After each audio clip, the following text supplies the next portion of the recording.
Nay, pengi baon? Ito anak. Lu, bakit 20 lang? May mabibili ba ako dito, Nay? Aba, ba't di ka na lang magpasalamat? May baon ka pa. Nay, dagdagan mo to. Teka lang, nasan yung hanger ko? Okay na pala to, Nay. Bye-bye na. Nay, nagsweldo na ako. Ay, hindi na, anak. Ipunin mo na lang to. Sige na, Nay. Pambili mo din ng gamot yan. Oh, sige. Salamat, anak, ha. Anak, kainin mo na to! Nay, ayoko nga niyan. Aba, ang dami-dami nagugutom dyan na bata sa labas, tapos ikaw ay mo kumain? Akala mo naman mabubusog yung mga bata sa labas kapag kinain ko yan. Mabubusog kapag eto pinakain ko sa'yo. Ito na, Nay, kakainin ko na. Nay, namiss ko na yung mga luto mo. Sige, anak, lutuan kita, ha. Excited na ako, Nay. Grabe pala si nanay. Buong araw nagtatrabaho. Ang dami na lang sinasakripisyo para sa amin. Siguro, deserve naman nila ng something for Mother's Day. Good morning, Nay. Nay? Nay? Nay, gising! Ano ba yan, anak? Ang ingay mo naman. Hihidlip lang ako. Pinakaba mo naman ako, Nay. Andyan na order ko.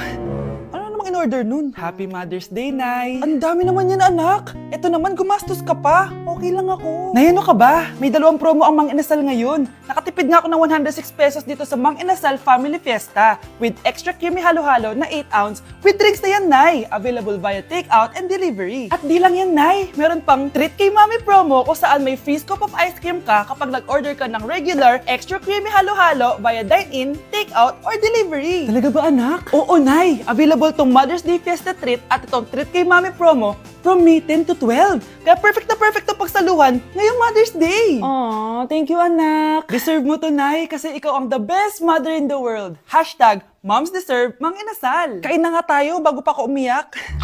Grabe ang creamy nitong halo-halo, Nay. Sarap ng manok, anak. Parang ang sarap niyan, Marsa. Meron ba ako niyan? Nanay din ako. Ayan, diyan ka magaling eh. O ito, barbecue. Hoy, bata ka. Tanghali na oh. Matulog ka na. Para naman lumaki ka. Sige po, Nay. Tulog ka. A few moments later.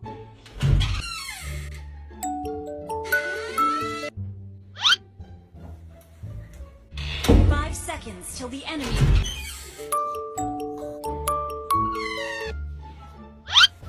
Oh, bilis na. Wala na si Mama. Bilis, mid. Habulin mo ako sa mid. Bilis, mid. Mid. Yes, manalo. Sinasabi ko na eh. Hoy, ikaw bata ka. Kung natutulog ka pa ha? Nagsiselfon ka lang dyan? Kanina pa po ako natutulog dito, Nay. Ano akala mo sa akin, may isahan mo ako? May mga CCTV camera dyan. CCTV? Titignan ko.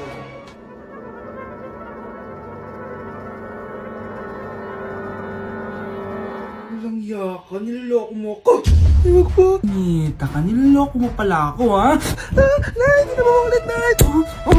Gusto mo pa tulogin kita gamit ang hangar to? Nay, tama na mo. Guys, naiiyak ako ngayon. Sobrang lala na nangyari sa akin.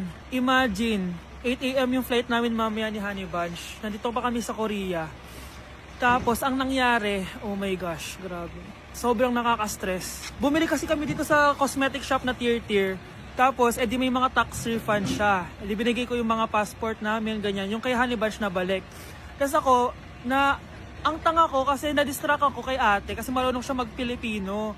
Siyempre na-entertain ako ganyan. So anong nangyari, inaya na ako umalis ni Honey Bunch. Hindi ko man lang napansin na hindi ko nakuha yung passport. Sobrang tanga. Kumain pa kami, naglibot-libot pa kami. Like hindi ko man napansin. Pauwi na kami papuntang hotel.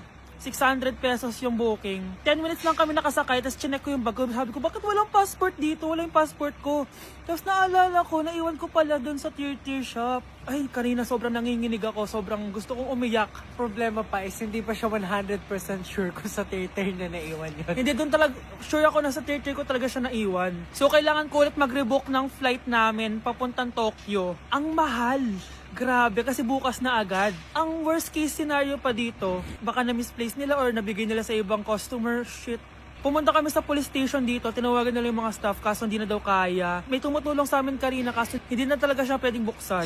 Ngayon pa talaga ako sinusubukan ng panahon kung kailan last day na namin. Like ngayon pa talaga siya nangyari. Kasi pag hindi ko nakuha yung passport, wala. Uuwi na talaga kami ng Pinas. Kailangan ko kumuha ng emergency passport. Kasi imagine, bayad ko na lahat ng hotel namin sa Japan. Kung di kami matutuloy dun, parang nagsayang lang ako ng pera. Guys, update ko kayo mamaya kung makukuha ko yung passport ko or kung matutuloy pa yung Japan trip namin. Hindi ka na magkakajowa. Bakit naman po, Nay? Tumingin ka nga sa salamin. Ang pangit mo. Grabe naman po kayo, Nay. Hindi naman lahat ng tao bumabasa sa itsura. Okay. Tingnan ko na lang kung may magkakagusto sa'yo. A few moments later. Umamin na kaya ako sa crush ko. Tawagan ko nga. Hello? Gusto ko lang sabihin na gusto kita. Ay, sorry, may girlfriend na ako eh. Tsaka nakakadiri yung mukha mo. Di kita magugustuhan. Hanap ka na lang ng kasing pangit mo. Sana naging maganda na lang ako. Tomorrow. Ang ganda ko na. Mag-post na ako ng picture. Sino to? Hello? Ang ganda mo na. Wala na kami ng girlfriend ko. Pwede ba tayo magkita? Seryoso ka ba? Maglaway ka!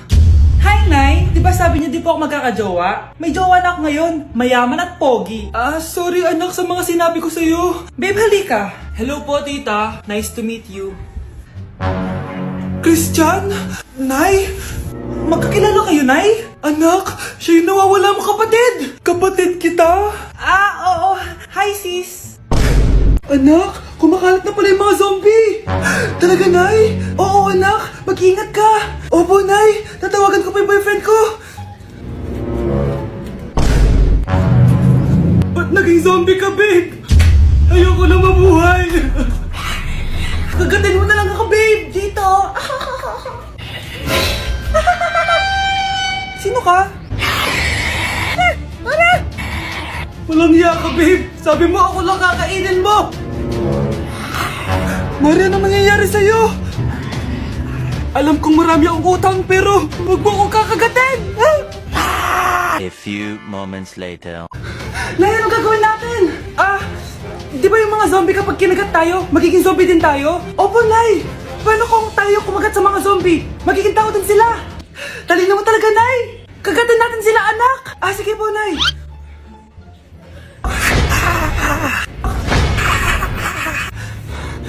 Mare, tao ka na ulit? Pinagsasabi mo, bayaran mo utang mo sa akin. Babe, walang hiya ka! Maloloko! Ha? Bakit, babe? Huwag ka na magsalita! Break na tayo! Anak, magpagaling ka lang ha. Nay, ayoko na dito sa ospital. Ang daming may sakit. Kailangan mo nang gumaling, Scarlett, para makapag-date na tayo ulit. Oo, babe. Magpapagaling ako. Hello. Kamusta na po siya? Dok. Okay naman po siya. Pwede na po ba kami lumabas ng hospital? May bad news ako sa inyo. Nay, bad news daw. Hindi naging maganda yung mga resulta ni Scarlett. 3 araw na lang siyang mabubuhay. Hindi pwede. Ayoko. Ha? Mamamatay na ako. Huwag mo sabihin yun, Scarlett. Magpapakasal pa tayo, di ba? Magkakaanak pa tayo, di ba? Hindi ka mamamatay, anak. Gagawan ko ng paraan. Hindi pwede mamatay anak ko.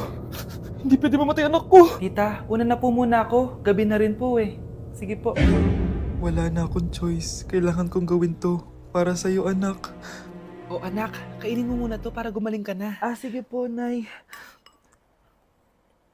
Sarap.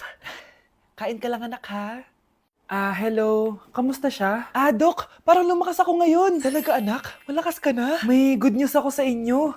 Naging okay lahat ng results ni Scarlett.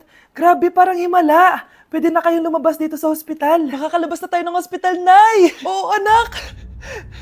Gagawin ko lahat para sa'yo, anak. Sa wakas, nakauwi na din tayo, Nay! Namiss ko tong bahay natin. At dahil dyan, pagluluto kita ng paborito mong ulam, anak, para di ka na magkasakit. Grabe, ang sarap naman neto, Nay! Parang kakaiba yung karne neto, pero ang sarap! Kain ka lang, ha? Teka, Nay, dumating po ba yung boyfriend ko? Nandito siya, anak. Totoo, Nay? Nasaan siya? Babe! Ayan siya. Kinakain mo.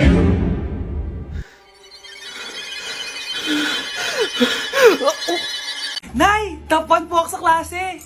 Talaga, anak? Mahal ka talaga sa akin. At dahil dyan, may iPhone 13 Pro Max ka! Wow, thank you, Nay! Salamat, Google at Photomac. A few moments later. Anak, nakausap ko yung teacher mo. Ikaw na yung lalaban sa International Quiz Bee. Proud ako sa'yo, anak. Patay, anong gagawin ko? Mare, balita ko top 1 yung anak mo ah. Oo, Mare, ilalaban siya sa school nila. Wow, i-practice na natin yan, Mare. Pag nasagot niya to, may 500 siya. Anak, punta ka nga dito. Ano po yun, Nay? Pag nasagot mo yun, may 500 ka. Sige po, Nay. Charan!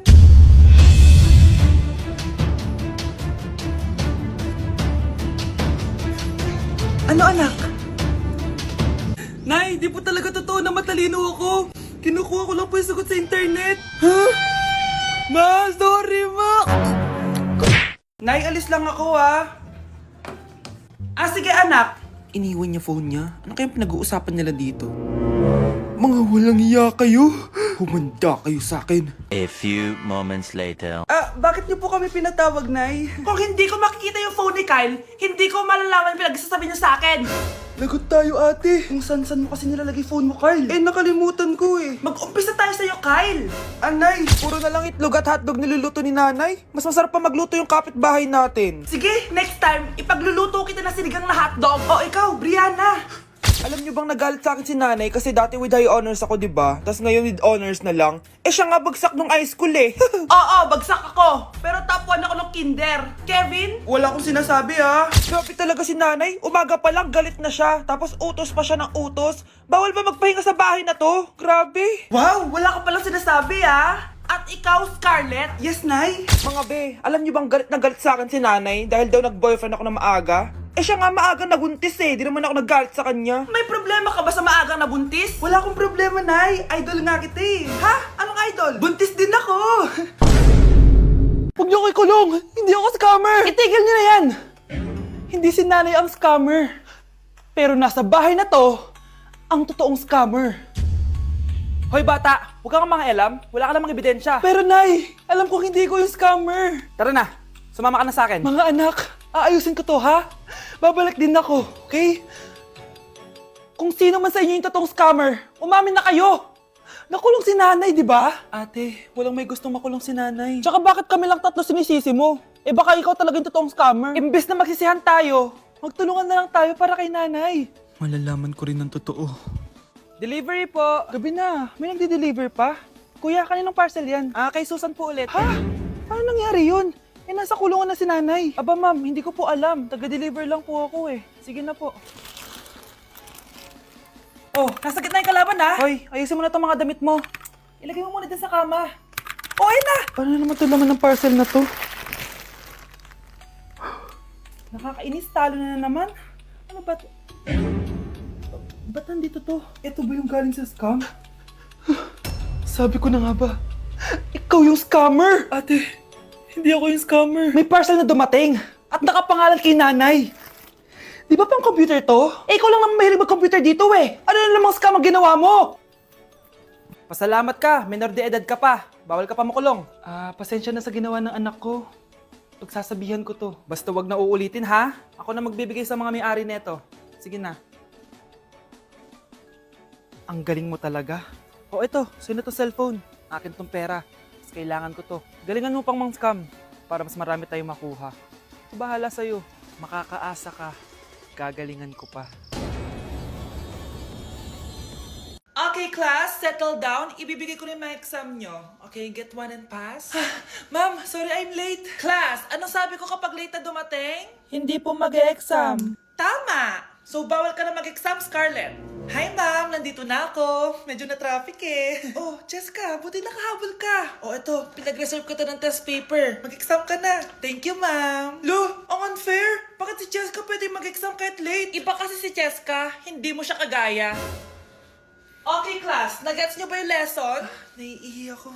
Ma'am, may I go to the CR? Kita mo nag-lesson ako, di ba? Makakahintay ang ihi mo. Tapos kapag bumagsak, magreklamo. Ma'am, pwede ba ako mag-CR? Sure, Jessica. Umihi ka na. Take your time, ha? Yay! Thank you, ma'am. Ma'am, may favoritism ka. Kapag si Jessica pwede, ano ba meron sa kanya? Basta. Pwede ba? Huwag kang bastos. Nag-discuss ako, di ba? Okay, class. Next topic.